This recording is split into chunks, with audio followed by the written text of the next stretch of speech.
त्यो बल खेल्ने ठाउँ, त्यो बल खेल्नेलाई उतापट्टि पिसाब लाग्यो भने त्यतै नजिकै। अनि त्यहाँ चुरोट खाने छुट्टै ठाउँ हुन्छ।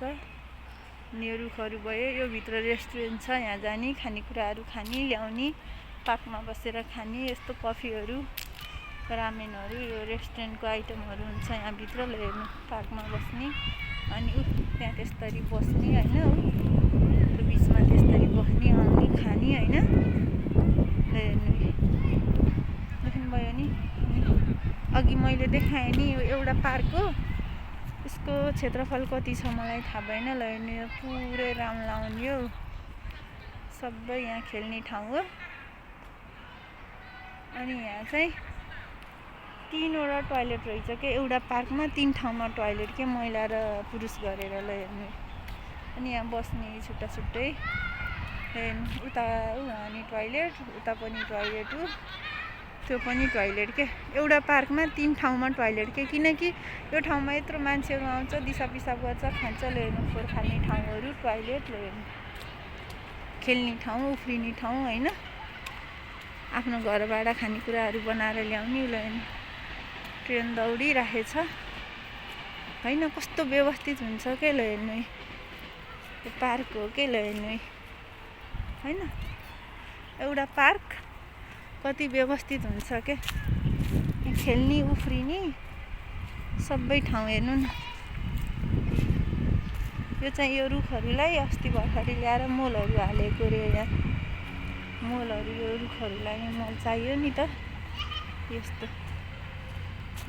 ल हेर्नु यो चाहिँ फोहोर फाल्ने ठाउँ हो क्या। ल हेर्नु आउने खाने खेल्ने। ल हेर्नु खान्छन् अनि यसरी राखिदिने।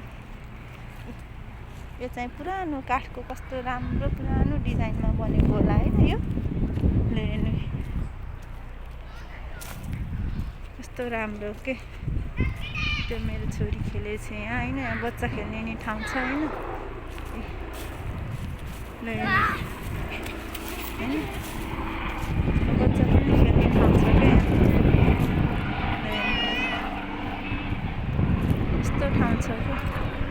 ल हेर्नु कस्तो व्यवस्थित बनाउँछ क्या यहाँ पार्कहरू, हेर न है। ल हेर्नु यस्तो बनाउँछ है, एउटा पार्क छ त्यहाँ खेल्ने, अनि एउटा पार्कमा 3वटा टोयलेट छ के, 3वटा टोयलेटमा महिला टोयलेट छुट्टै, पुरुष टोयलेट छुट्टै, चुरोट खाने ठाउँ छुट्टै। ल हेर्नु बच्चाहरू खेल्ने उफ्रिने, खेल खेल्ने, फुटबल खेल्ने सबै के। ल हेर्नु है कस्तो व्यवस्थित हुन्छ यहाँको पार्कहरू के। ल हेर्नु है कस्तो राम्रो होइन। हेर्नु यस्तो मन पर्यो होइन, मलाई त एकदम मनपर्छ। म त्यहाँ विगत 8-10 वर्षदेखि यही ठाउँमा बसेछु। बच्चाको स्कुल बिदा हुँदा ल्याउने खेलाउने ठाउँ यही हो कि। मैले एकदम धेरै बच्चालाई बाहिर निकालेर खेलाउँछु, किनकि भित्र बसिराख्यो भने बच्चाको बुद्धि विकास राम्रो हुन्न नि त। बाहिरी वातावरणमा मैले धेरै घुलमिल बनाउँछु। मेरो बच्चा उहाँ चाहिँ ऊ त्यो याक्यु खेल्ने ठाउँमा स्कुलको आफ्नो साथी भेटेर उता त्यसले खेलेको खेल हेर्ने ठाउँमा गयो। आज बल नल्यायो, त्यहाँ बल खेल्ने ठाउँमा साथी पनि थिएनन्, छोरी यहाँ खेल्नलाई। ल हेर्नु कस्तो धेरै राम्रो र व्यवस्थित पार्कहरू हुन्छ यहाँ। ल हेर्नु हेर्नु न एउटा पार्क पनि कस्तो व्यवस्थित के, यहाँ आएर बसेर खाएको कुरा फोहोर फाल्ने ठाउँ, अनि यत्रो मान्छेहरूलाई टोयलेट लाउँछ, टोयलेट जाने ठाउँ टोयलेट, पानी जुसहरू खाने ठाउँ। ल हेर्नु यहाँको ग्राउन्ड हेर्नु न, एउटा यसो स्थानीय ठाउँको मान्छेले खेल्ने ग्राउन्ड हो। हेर्नु के गरिरहेछ, यस्तो व्यवस्थित बनाउँछ क्या यहाँ।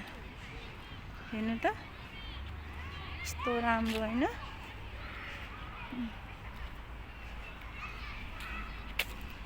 हेर्नु है कस्तो राम्रो पार्क होइन।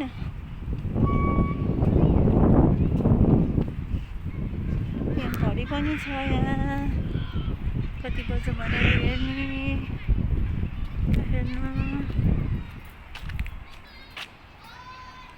बजी छ ठ्याक्क।